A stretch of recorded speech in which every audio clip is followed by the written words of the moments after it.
মায়া, মহামায়া। এই মায়া হচ্ছে আমাদের পক্ষে, বৈষ্ণবদের পক্ষে বা পৃথিবীর যে কোনো মানুষের পক্ষে অত্যন্ত ভয়ঙ্কর। মায়ার সব থেকে বেশি কাজ হচ্ছে মানুষকে কৃষ্ণ বিমুখ করা।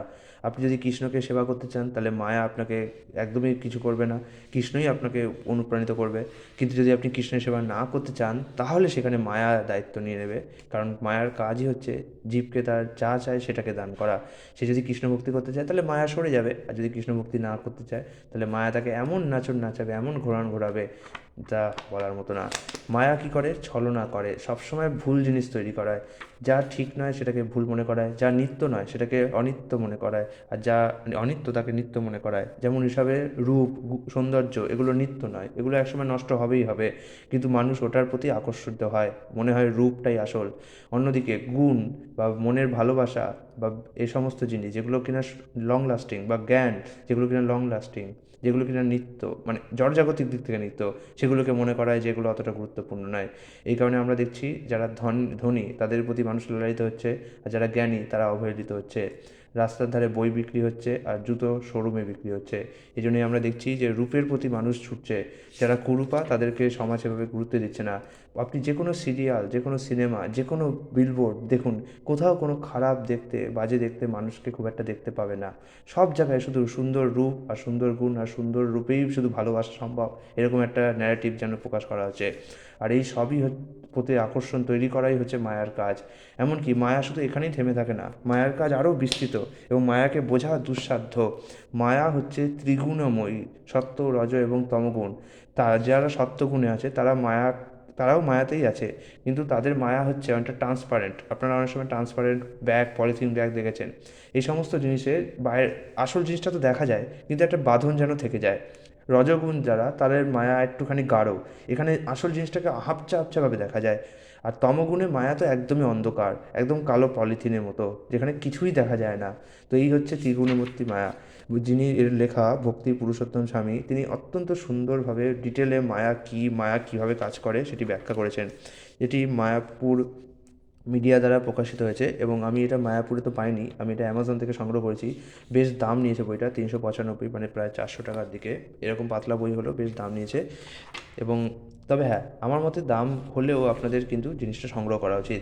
প্রথম প্রথম আমি যখন একদমই ভক্তিপথে নতুন এসেছিলাম তখন আমি ভাবতাম যে এত এত দামি দামি বই কিনছি, কিন্তু এখন ভাবি যে না, আমি যেই বইগুলো কিনছি অন্তত কৃষ্ণের কাছে তো কৃষ্ণের সেবাতে লাগতে পারছে না। এই যে টাকা দিয়ে আমি বইগুলো কিনছি, আমি তো হ্যাঁ, আমি যদি এমনি প্রণামী দান করতাম শুধু, তাহলে তো সেইখানে আমি কিছু রিটার্ন পেতাম না, যদি প্রণামী দান করতাম। কিন্তু এই যে আমি কিছু দেওয়ার বিনিময়ে বই পাচ্ছি, তার ফলে আমি কি একটা নলেজ পাচ্ছি, এবং আমার টাকাটা কৃষ্ণ ভক্তির কাজে লাগছে। তো এখন এইভাবে ভাবতে শিখেছি, যদিও এটা একদমই শুদ্ধ ভক্তের ভাবনা হওয়া উচিত না, তবুও এইভাবে ভাবলে মনে অনেকটা শান্তি পাওয়া যায় যে না, আমার টাকা দিয়ে আমি কিছু একটা পাচ্ছি এবং তার সেই টাকাটা কৃষ্ণ ভক্তির কাজে লাগছে। তো এখানে মায়াতে ডেফিনেশন, প্রথমে যে চ্যাপ্টারটা, সেখানে তিনি আমাদের ভক্তি পুরুষোত্তম স্বামী তিনি ব্যাখ্যা করেছেন ডেফিনেশন অ্যান্ড ফাংশন অফ মায়া, মায়া কাকে বলে এবং মায়া কীভাবে কাজ করে। দ্বিতীয় যে চ্যাপ্টারে সেটা তিনি কাজ করেছেন মায়াজ ইনফ্লুয়েন্স, অর্থাৎ মায়া কীভাবে প্রভাব বিস্তার করে।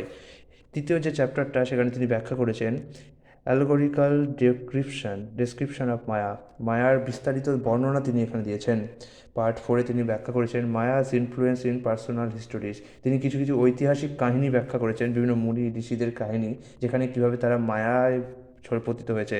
আমরা দেখতে পাই যে আমরা তো সাধারণ মানুষ, আমাদের মধ্যে না ব্রহ্মচর্য আছে, না কোনো সংযম আছে, না ভক্তির ছিটেফোঁটাও আছে, তাও আমরা ভাবি মায়া থেকে উদ্ধার পাবো। এখানে ভক্তি পুরুষোত্তম স্বামী সাবধান করে দিয়েছেন, এবং কৃষ্ণও সাবধান করে দিয়েছে। এবং আমরাও জানি যে মহর্ষি দুর্বাসা বলুন কিংবা ঋষি বিশ্বামিত্র বলুন, এরা এত বড় মহা ঋষি, তাও এরা মায়ার বশে, কামের বশে প্রভাবিত হয়েছিলেন। তো মায়া এতই খতরনাক, মায়াকে কেউ হালকাভাবে নেবেন না। মায়ার বশে অনেক সময় মানুষ মনে করে আমিই ভগবান, আমিই সেরা, আমি সব জানি। এমনকি মায়া এত খতরনাক এই কারণে, মায়া নিজে মনে করায়, মায়ার সব থেকে খতরনাক দিক সেটাই যে মায়া নিজে মনে করায় যে আমি মায়াকে জয় করে ফেলেছি। হ্যাঁ, কখনো কখনো মনে হয় আরে মায়াকে তো আমি জয় করে ফেলেছি, আমি কখনো মায়ায় পতিতই হব না, আমি সবসময় কৃষ্ণ ভক্তি করব, আমি শ্রেষ্ঠ ভক্ত, আমি সব জানি, আমি সব বুঝি, আমার মতো ভক্তি কেউ করতে পারবে না। যারা ভক্ত নয় তারা তাদেরকে দুচ্ছাই করা উচিত, এই সব হচ্ছে মায়ার কাজ। এমনকি আমি এই তো সামান্য কিছু উদাহরণ দিচ্ছি, এরা তো টিপ অফ দ্য আইসবার্গ, মানে ছোট্ট যে বরফের চূড়া সমুদ্রে ভাসে দেখেন না, কিন্তু মাথার ওপর একটুখানি দেখা যায়, আমরা ভাবি ওটাই হয়তো বড়, কিন্তু না, তার 9 ভাগ নিচে থাকে। তো মায়ার টিপ অফ দ্য আইসবার্গ হচ্ছে এইটুকু কথা। পঞ্চম অধ্যায়ে তিনি ডক্টরিনস অফ মায়াবাদা, মায়াবাদের যে প্রচার সেটা কীরকম বা ক্ষতিকারক এবং সেটা কী সেই বিষয়ে ব্যাখ্যা করেছেন। পার্ট 6-এ মায়া দেবী, দুর্গা দেবী, তাকে ব্যাখ্যা করেছেন। যদিও মায়া 3 রকম বিভিন্ন প্রকার আছে, গুণমায়া আছে, যোগমায়া আছে, আবার বহিরঙ্গা শক্তি হিসাবে একটা মায়া আছে। তো ঠিক আছে, এই প্রতিটা মায়ার ব্যাখ্যা তিনি খুব সুন্দরভাবে প্রথম চ্যাপ্টারে করেছেন। পার্ট 7-এ লিবারেশন ফ্রম মায়া, এটা খুব গুরুত্বপূর্ণ একটি চ্যাপ্টার, পার্ট 7। এখানে তিনি ব্যাখ্যা করেছেন যে কী করে মায়া মুক্তি লাভ করা যায়। এখানে আমি একটুখানি পড়ে শোনাচ্ছি। যেমন এখানে টার্মিনোলজি অফ রিলেটেড টু মায়া, যোগমায়া, কৃষ্ণের যে অভ্যন্তরীণ শক্তি তাকে বলা হয়েছে যোগমায়া। মহামায়া, কৃষ্ণের যে বহিস্থ শক্তি সেটাকে বলা হয় মহামায়া। কৃষ্ণ যখন অবতরণ গ্রহণ করেন তখন তিনি যোগমায়াকে কেন্দ্র করেই অবতরণ গ্রহণ করেন। আর কৃষ্ণ যখন জীবকে ভুলিয়ে রাখেন ছলনায়, তখন সেখানে মহামায়া বা দেবী দুর্গার কাজ চলে আসে। তারপরে আসছে যে জীবমায়া, জীবমায়া যেটা কিনা জীবের যে নলেজ, সেই নলেজকে কভার করে। তারপরে হচ্ছে আবরণাত্মিকা মায়া, যে মায়া মানুষের বুদ্ধি বৃত্তিকে আবরণ করে দেয়, এবং মানুষ অবশ্যই আবরণ না হলে তো মানুষ, দেখুন মায়াকে আপনি এর জন্য দোষ দিতে পারবেন না। আপনি যদি বিড়াল রূপে জন্মগ্রহণ করেন এবং আপনার মানুষের যে কথাগুলো সেগুলো মনে থাকে, মানুষের ব্যাপার স্যাপার যদি বুঝতে পারেন, তাহলে আপনি পারবেন বিড়াল রূপে ওই দেহটাতে থাকতে? পারবেন না। আপনার ভয়ানক কষ্ট হবে। যখনই মাছের কাঁটা মাটিতে পড়ে থাকবে সেটা খেতে যাবেন, মনে হবে ইস, মানুষটা অত ভালো ভালো খাচ্ছে, আমি কি এটা কেন খাচ্ছি? তো মায়া যদি আপনাকে ওরকম বিড়াল রূপে ভুলিয়ে না দিত, তাহলে আপনি জীবন ধারণই করতে পারতেন না। এই জন্যে মায়ার কাজ অবশ্যই আছে। এটা হচ্ছে আবরণাত্মিকা মায়া।